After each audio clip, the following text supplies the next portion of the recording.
കേരളത്തിൽ അടുത്തിടെ കലാലയങ്ങളിലും മറ്റ് വിദ്യാലയങ്ങളിലും റാഗിങ്ങുമായി ബന്ധപ്പെട്ട കുറ്റകൃത്യങ്ങൾ അനുദിനം വർദ്ധിച്ചു വരുന്ന വാർത്തകളാണ് മലയാളികൾ കഴിഞ്ഞ കുറെ നാളുകളായി മാധ്യമങ്ങളിലൂടെ കണ്ടും കേട്ടും വായിച്ചും അറിഞ്ഞുകൊണ്ടിരിക്കുന്നത്. എന്താണ് റാഗിംഗ്? റാഗിംഗ് എന്നാൽ ഒരാളെ മാനസികമായും ശാരീരികമായും അപമാനിക്കുക, വേദനിപ്പിക്കുക, കളിയാക്കുക, അയാൾക്ക് ബുദ്ധിമുട്ടുണ്ടാക്കുന്ന രീതിയിൽ അയാളോട് പെരുമാറുക എന്നീ ശല്യ പ്രവൃത്തികളാണ്. ഒരു തരത്തിൽ ഇത് റൗഡിത്തരമാണ്. നമ്മുടെ കലാലയങ്ങളിൽ കാലാകാലങ്ങളായി റാഗിംഗ് എന്ന ഓമന പേരിൽ സീനിയർ വിദ്യാർത്ഥികൾ നവാഗതരായ ജൂനിയർ വിദ്യാർത്ഥികളെ മാനസികവും ശാരീരികവുമായി പീഡിപ്പിക്കുന്നുണ്ട്.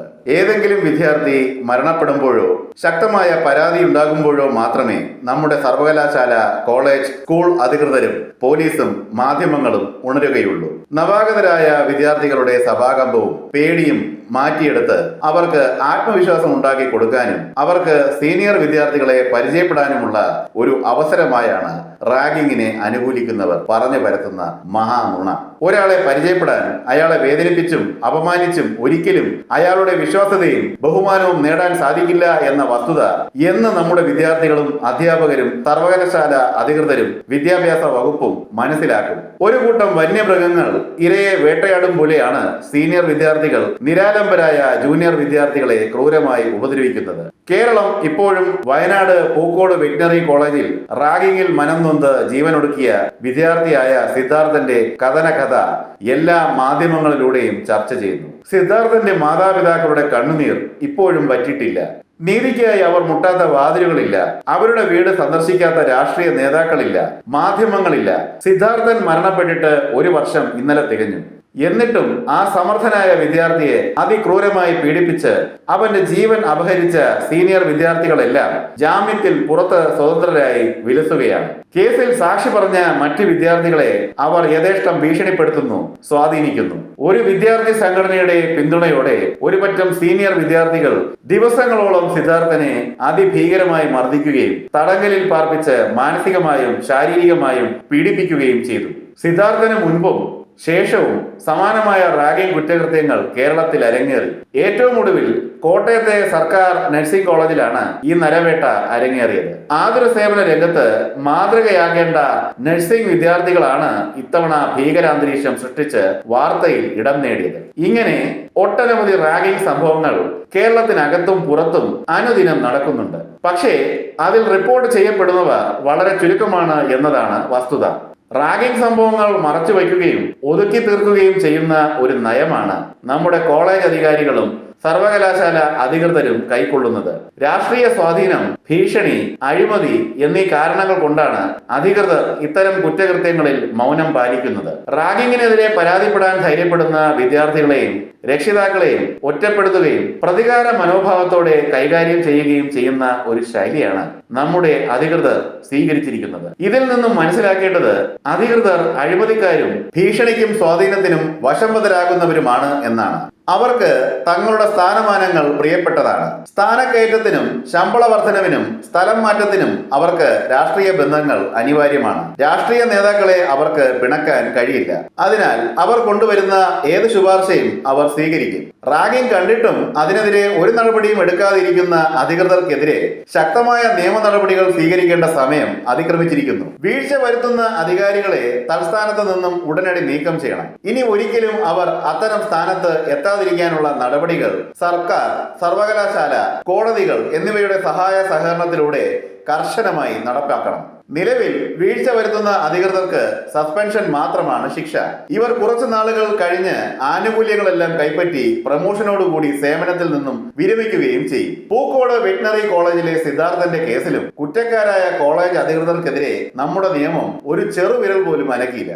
ഇത് ഇത്തരം കേസുകളിൽ പരാതിയുമായി മുന്നോട്ട് വരുന്നവരുടെ ആത്മവിശ്വാസം കെടുത്തുന്ന കാര്യമാണ്. നിങ്ങൾ ആരൊക്കെ ഞങ്ങൾക്കെതിരെ പരാതിപ്പെട്ടാലും ഞങ്ങളെ ഒരു ചുക്കും ചെയ്യാൻ കഴിയില്ല എന്നതാണ് അധികൃതരുടെ മനോഭാവം. നമ്മുടെ കോടതികൾ ഇത്തരക്കാർക്ക് ഒരു ശിക്ഷാ ഇളവുകളും നൽകരുത്. അവർ മാപ്പ് അർഹിക്കുന്നില്ല. സിദ്ധാർത്ഥൻ കേസിൽ കുറ്റക്കാരായ കോളേജ് ഹോസ്റ്റൽ വാർഡനെയും അനാസ്ഥ കാട്ടിയ പ്രിൻസിപ്പലിനെയും കേസിൽ പ്രതി ചേർത്തില്ല എന്നത് ഇരകൾക്ക് നീതി നിഷേധത്തിന് തുല്യമാണ്. ഇപ്പോൾ സ്കൂളുകളിൽ പോലും റാഗിംഗ് സംഭവങ്ങൾ അനുദിനം റിപ്പോർട്ട് ചെയ്യപ്പെടുന്നുണ്ട്. കൊച്ചിയിലെ ഗ്ലോബൽ പബ്ലിക് സ്കൂളിലെ മിഹിർ അഹമ്മദ് എന്ന 9ാം ക്ലാസ് വിദ്യാർത്ഥി ജീവനൊടുക്കാൻ കാരണവും സ്കൂളിലെ സീനിയർ വിദ്യാർത്ഥികളുടെ അതിക്രൂരമായ റാഗിംഗ് ആണ്. മിഹിറിനെ കൊണ്ട് സീനിയർ വിദ്യാർത്ഥികൾ ടോയ്ലറ്റിന്റെ സീറ്റ് നക്കിച്ചു. ഇതിൽ മനം നൊന്താണ് ആ വിദ്യാർത്ഥി ജീവിതം അവസാനിപ്പിച്ചത്. പത്തനംതിട്ടയിലെ നഴ്സിംഗ് വിദ്യാർത്ഥിനി അമ്മു സജീവന്റെ ആത്മഹത്യയും സീനിയർ വിദ്യാർത്ഥിനികളുടെ റാഗിംഗ് മൂലമാണ്. റാഗിംഗ് താങ്ങാനാകാതെ ആ വിദ്യാർത്ഥിനി കോളേജ് കെട്ടിടത്തിൽ നിന്നും താഴേക്ക് ചാടി ആത്മഹത്യ ചെയ്തു. ഈ കേസിലെ പ്രതികളും ജാമ്യത്തിലിറങ്ങി സ്വതന്ത്രമായി ജീവിക്കുന്നു.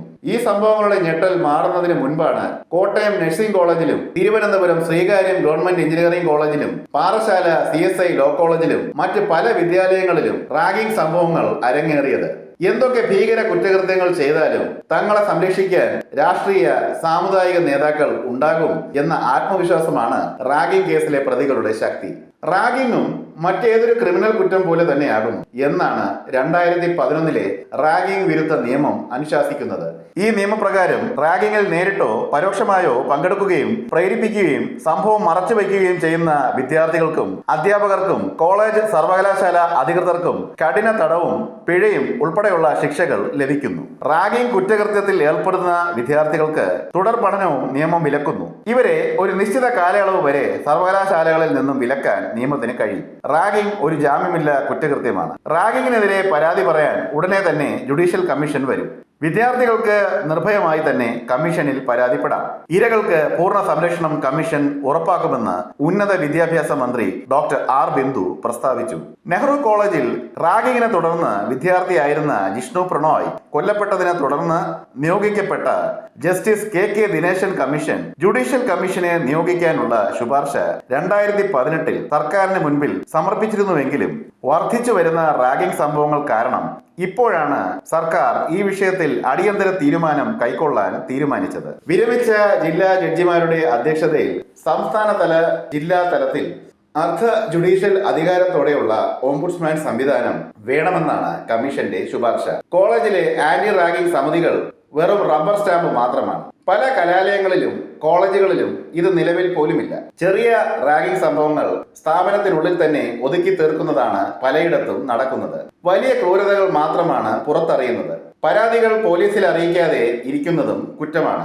മിന്നൽ തെളിവെടുപ്പ്, അന്വേഷണം എന്നിവ നടത്താൻ ജുഡീഷ്യൽ കമ്മീഷന് അധികാരമുണ്ടാകും. 24 മണിക്കൂറിനകം പോലീസിന് കേസെടുക്കേണ്ടി വരും. പരാതികൾ പൂഴ്ത്തിവെക്കാൻ ആർക്കും കഴിയില്ല. കേസ് കോടതിയിലെത്തുമ്പോൾ കമ്മീഷൻ നൽകുന്ന റിപ്പോർട്ടുകൾ വിധി പ്രസ്താവത്തിൽ നിർണായകമാകും.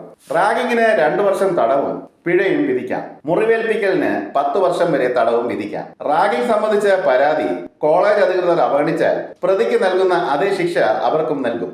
നടപടിയെടുക്കാത്ത സ്ഥാപന മേധാവിക്കെതിരെ പ്രേരണാ കുറ്റം ചുമത്തും. പ്രതികൾക്ക് 5 വർഷത്തേക്ക് മറ്റൊരു സ്ഥാപനത്തിലും പ്രവേശനം നൽകില്ല. മെഡിക്കൽ കോളേജുകളിലെ റാഗിംഗ് മറച്ചുവെച്ചാൽ കോളേജിന്റെ അംഗീകാരം പോകും. എന്നിവയാണ് പുതിയ നിയമം മൂലം നടപ്പിലാകാൻ പോകുന്ന പരിഷ്കാരങ്ങൾ. എന്തുകൊണ്ടാണ് റാഗിംഗ് ഉണ്ടാകുന്നത്? റാഗിംഗ് ചെയ്യുന്ന പല വിദ്യാർത്ഥികളും മദ്യം, മയക്കുമരുന്ന്, അമിത ലൈംഗിക ആവേശം, മാനസിക രോഗലക്ഷണങ്ങൾ എന്നിവ പ്രകടിപ്പിക്കുന്നവരാണ്. ഇവരിൽ പലരുടെയും വീട്ടിലെ അവസ്ഥയും മോശവും ശിഥിലമായ കുടുംബ ബന്ധങ്ങളുമാണ്. മോശമായ സാമ്പത്തിക അവസ്ഥയിൽ പെടുന്നവരും ഇവരുടെ കൂട്ടത്തിലുണ്ട്. സ്കൂളുകളിലും കോളേജുകളിലും മറ്റ് വിദ്യാഭ്യാസ സ്ഥാപനങ്ങളിലും വിദ്യാർത്ഥികളുടെ മാനസിക നില സമയാസമയം പരിശോധിക്കാൻ സംവിധാനം വേണം. ഒരു മനോരോഗ വിദഗ്ധന്റെ സേവനം ഇതിനായി ലഭ്യമാക്കണം. ഒപ്പം തന്നെ വിദ്യാർത്ഥികൾക്ക് കൗൺസിലിംഗ് നൽകാൻ മനഃശാസ്ത്രജ്ഞർ, സാമൂഹിക സേവകർ, പോലീസ് ഉദ്യോഗസ്ഥർ, അഭിഭാഷകർ, പുരോഹിതർ എന്നിവരുടെ സേവനങ്ങളും ബന്ധപ്പെട്ട സ്ഥാപനങ്ങൾ ലഭ്യമാക്കണം. വിദ്യാർത്ഥി സമ്മർദ്ദം, വഷളായ അധ്യാപക വിദ്യാർത്ഥി ബന്ധം, ലഹരി പദാർത്ഥ ഉപയോഗം, പണത്തിനായി ജൂനിയർ വിദ്യാർത്ഥികളെ ഉപദ്രവിക്കുന്നത് എല്ലാം കണ്ടെത്തി പരിഹാരം കാണണം. എന്തെങ്കിലും സംഭവം ഉണ്ടായതിനു ശേഷം അപലപിച്ചിട്ടും ചർച്ചകൾ നടത്തിയിട്ടും യോഗങ്ങൾ വിളിച്ചിട്ടും കാര്യമില്ല. റാഗിംഗ് സംഭവങ്ങൾ ഇനി ഒരിക്കലും നമ്മുടെ വിദ്യാലയങ്ങളിൽ ഉണ്ടാകാൻ പാടില്ല. ഇനി ഒരിക്കലും സിദ്ധാർത്ഥന്മാരും അമ്മുമാരും ജിഷ്ണുമാരും മിഹിർ അഹമ്മദുമാരും കേരളത്തിലെ വിദ്യാലയങ്ങളിൽ ബലിയാടുകളാക്കപ്പെടാൻ പാടില്ല. ഇനി ഒരു വിദ്യാർത്ഥി പോലും റാഗിംഗ് കാരണം പഠനം പാതി വഴിക്ക് ഉപേക്ഷിച്ച് പോകേണ്ടി വരരുത്. കേരളം ഒറ്റക്കെട്ടായി പറയുന്നു, റാഗിംഗ് കടക്കുപുറത്ത്.